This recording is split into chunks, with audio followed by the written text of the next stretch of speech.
은혜는 본성을 손상하지 않고 완전함에 이르게 한다. 토마스 아퀴나스의 말인데요.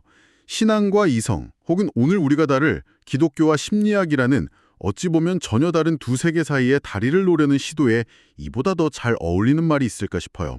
정말 그렇죠. 마치 서로 다른 언어를 쓰는 두 전문가가 한 사람의 마음을 함께 돌보려는 것과도 같으니까요.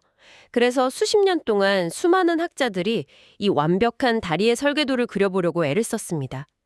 오늘 우리가 할 일은 바로 그 낡은 설계도들을 펼쳐보는 거예요. 어디서 성공했고 또 어디서 구조가 무너져 내렸는지 한번 살펴보는 거죠. 일종의 지적 탐정이 되는 거네요.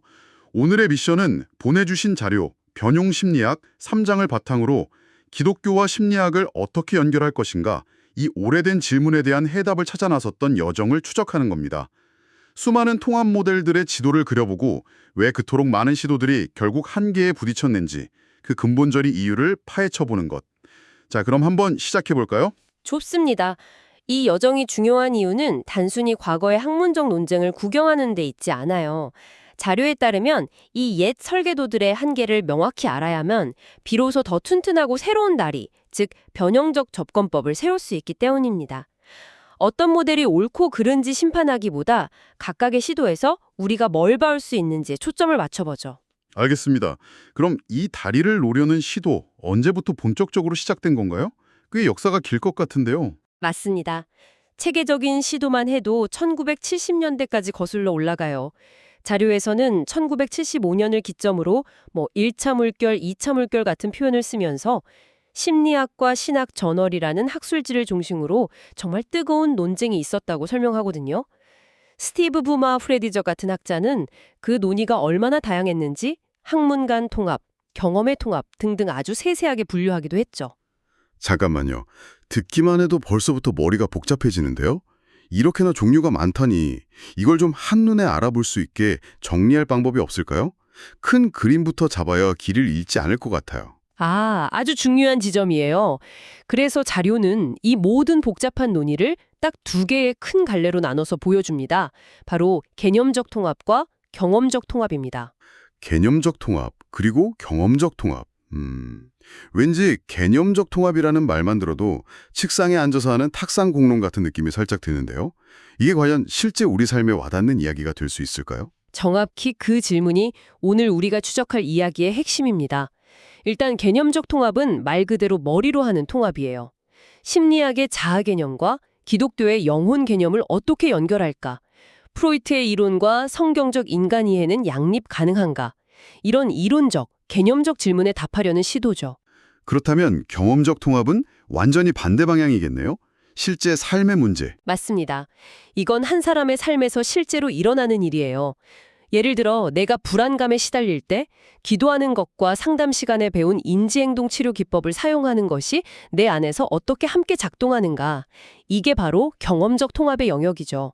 이론이 아니라 현실 그 자체입니다. 알겠습니다. 두 갈래가 확실히 구분되네요. 그럼 오늘 우리가 살펴볼 설계도들은 주로 어느 쪽에 속하나요? 자료는 의도적으로 개념적 통합 모델들에 집중합니다. 왜냐하면 지난 수십 년간 가장 많은 논쟁이 있었고 또 가장 큰 혼란이 있었던 지점이기 때문이에요. 그리고 말씀하신 대로 이 모든 이론적 노력이 왜 결국 한계에 부딪혔는지를 보려면 우선 그 이론들이 무엇이었는지부터 알아야 하니까요. 좋습니다. 그럼 그 복잡한 개념적 통합의 세계로 들어가 보죠. 자료를 보면 브라이언 X라는 학자가 이 설계도들을 세 가지 큰 유형, 세 가지 패러다임으로 깔끔하게 정리했다고 하던데요. 첫 번째 설계도부터 한번 볼까요? 네, 첫 번째는 비통합적 패러다임입니다.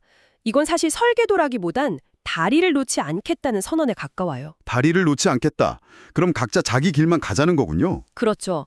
다른 학문의 데이터를 통합하는 것 자체를 거부하는 관점입니다. 가장 대표적인 예가 성경적 상담이에요. 이 관점의 핵심은 인간의 모든 문제를 이해하고 해결하는데 성경만으로 충분하고 성경이 가장 핵심적인 권위를 갖는다는 믿음입니다. 성경만으로 충분하다. 어떻게 보면 굉장히 순수하고 강력한 입장이지만 동시에 현대사회의 복잡한 정신적 문제들, 예를 들어 심각한 트라우마나 뇌과학과 관련된 중독 같은 걸 다루기엔 좀 역부족이지 않을까요? 바로 그 지점이 계속해서 제기되는 비판입니다. 물론 데이비드 포울리슨 같은 학자들은 성경적 상담을 더 학문적으로 정교하게 만들고 실제 사례 중심으로 발전시키려 노력했어요. 인간의 마음은 하나님이 창조하신 질서 안에서 성경을 통해 가장 깊이 이해할 수 있다는 거죠. 하지만 자료에서도 지적하듯이 심리학이 수십 년간 쌓아온 인간에 대한 구체적인 통찰들을 너무 쉽게 배척하거나 모든 문제를 영적인 차원으로만 환원할 위험이 있다는 한계를 안고 있습니다. 알겠습니다. 첫 번째 그룹은 아예 벽을 쌓는 비통합이었군요. 하지만 이건 좀 만족스럽지 않은데요. 분명히 어떻게든 서로 대화를 시도해보려는 사람들도 있었을 거 아니에요. 설령 한쪽이 좀 더 주도권을 쥐더라도 말이죠. 물론입니다. 그게 바로 두 번째 패러다임, 조작적 통합 패러다임입니다. 말씀하신 대로 한쪽이 주도권을 쥐고 대화하는 방식이에요. 조작적이라는 단어가 주는 느낌이 강렬하네요. 일방적인 관계 같은데요. 정확해요. 이 패러다임은 심리학과 신학 양쪽 모두의 진리가 있다고 인정은 해요. 하지만 그 둘 사이에 명확한 위계 질서가 있다고 봅니다. 하나의 기준, 즉 통제 신념이 다른 쪽에서 오는 정보를 마음대로 걸러내고 바꾸고 자기 입맛에 맞게 조작해서 받아들이는 거죠. 아, 그러니까 그 통제 신념이라는 게 일종의 인스타그램 필터 같은 거네요. 심리학이라는 원본 사진이 있긴 한데 성경이라는 아주 강력한 필터를 씌워서 내가 원하는 색감과 분위기로 완전히 바꿔서 받아들인다는 거죠. 와, 비유가 정말 기가 막히네요. 딱 그거예요. 성경적 상담의 일부 진영이 여기에 속할 수 있죠. 심리학자들도 진리를 발견할 수 있지. 하지만 그건 반드시 우리 성경이라는 필터를 통과해서 검증받아야만 진짜 진리야 라고 말하는 식입니다. 심리학의 데이터를 수용하긴 하지만 결국 자기 틀 안에서만 안전하게 받아들이는 거죠. 그렇군요. 이건 진정한 의미의 통합이라기보다는 인수학병에 가까운 느낌이네요. 자, 그럼 마지막 세 번째 패러다임은 좀 더 평등하고 건강한 관계를 지향하겠군요. 이름부터 비조작적 통합 패러다임이니까요. 맞습니다. 드디어 진짜 다리를 놓으려는 시도들이 등장합니다. 이 패러다임은 과학으로서의 심리학과 신학 두 분야의 고유한 권위를 모두 존중하면서 공통점을 찾거나 서로 어떻게 도울 수 있는지를 탐구해요. 브라이언 액은 이 패러다임 안에 아주 중요한 두 가지 모델, 두 가지 핵심 설계도가 있다고 설명합니다. 와, 드디어 본격적인 통합 모델이네요. 어떤 방식들인가요? 첫 번째 설계도는 상관 모델입니다. 이건 두 학문을 마치 각기 다른 분야의 전문의처럼 봐요. 한 환자를 두고 내과 의사와 정신과 의사가 각자의 전문 분야에서 진단을 내리지만 두 진단 모두 환자를 이해하는 데 유효한 것처럼요. 아, 서로 다른 설명 수준을 제공한다는 거군요. 심리학자 데이비드 마이어스의 관점이 이렇다고 들었어요. 심리학은 어떻게, how라는 질문에 신학은 왜, why라는 질문에 답하면서 서로 충돌하지 않고 보완할 수 있다는 거죠. 맞아요. 예를 들어 사랑이라는 감정을 두고 심리학은 뇌의 호르몬 작용이나 애착 이론으로 설명하고 신학은 하나님의 형상을 닮은 인간의 본질적 속성으로 설명할 수 있겠죠. 어느 한쪽만 맞고 다른 쪽은 퇴린 게 아니라 둘 다 각자의 차원에서 타당한 설명이라는 겁니다. 이 모델의 가장 큰 장점은 과학적 심리학의 연구 성과를 폄하하지 않고 진지하게 존중한다는 점이에요. 서로의 영역을 존중하는 아주 신사적인 방법이네요. 그럼 비조작적 패러다임의 또 다른 설계도는 뭔가요?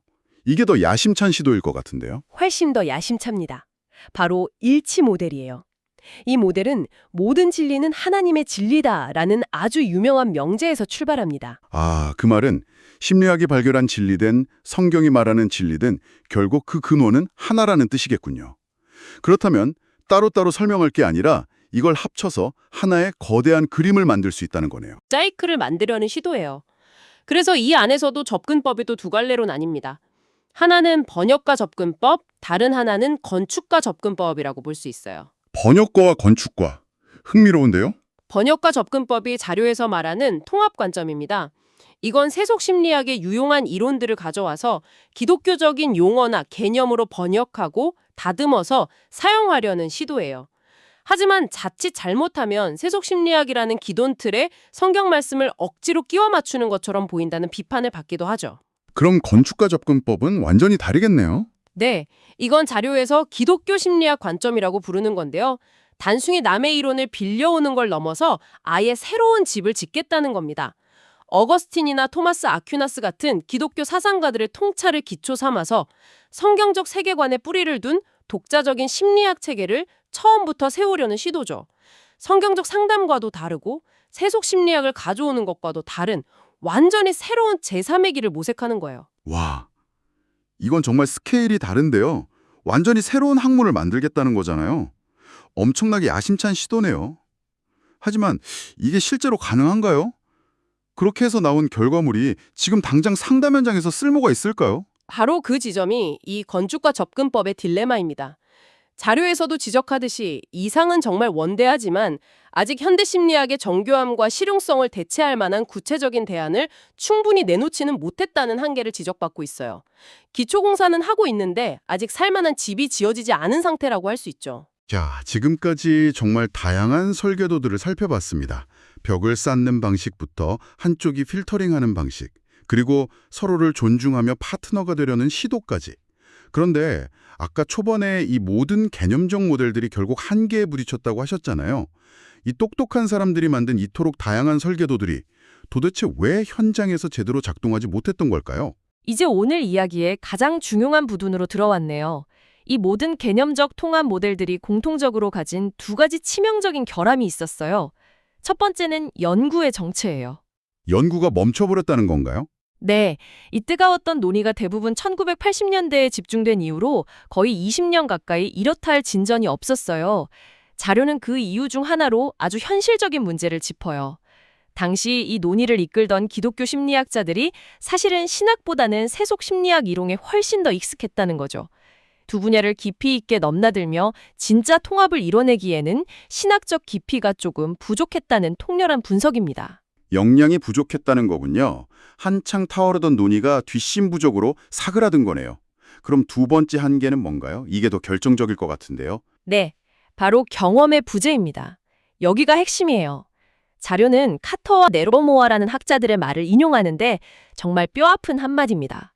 아무리 사소한 개인의 통합이라도 그것이 먼저 일어나기 전에는 어떠한 개념적 통합도 불가능하다. 와, 잠깐만요.